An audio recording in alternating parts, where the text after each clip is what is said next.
Hi, I'm Mark Sleboda, and this is The Real Politick. It has long been evident that the West and its Kiev client regime is handily winning the information war, at least in the West, in English, on the mediums they control, where alternative narratives are often banned, labeled, marginalized, and algorithmed. The hapless EU foreign policy chief, Josep Borrell, has been candid, if bitter, on how the West is losing the larger global info war in the rest, in a blog post after an unsuccessful diplomatic fray at the G20 meeting in Indonesia.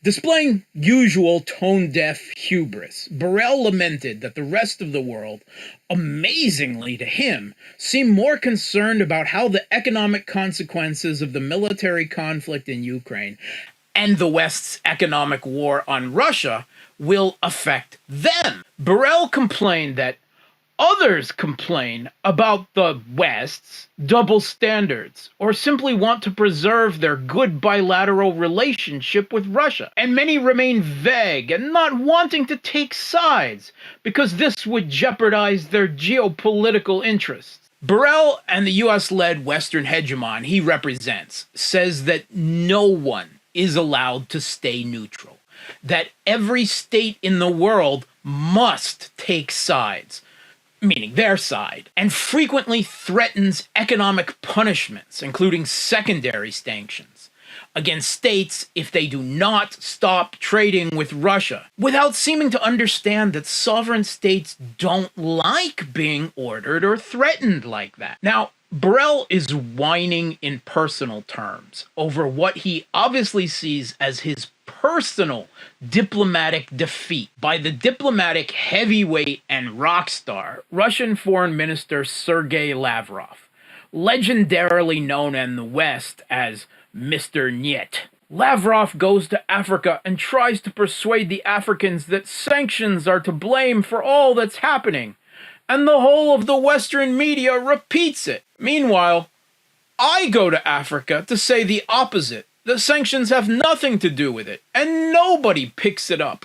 Borrell cried in a radio interview. Oh, poor Josep, nobody listens to you. Even Politico piled on Borrell, echoing the comparison between the diplomats' respective Africa trips in an article, explaining the role of the US and the EU in Africa's food crisis, which the Russian foreign minister penned before his tour of the continent, was picked up by scores of local media outlets and shared by thousands of people on Facebook. But over the same period, Josep Borrell was a virtual ghost online, based on data from CrowdTangle, a social media analytics tool owned by Meta.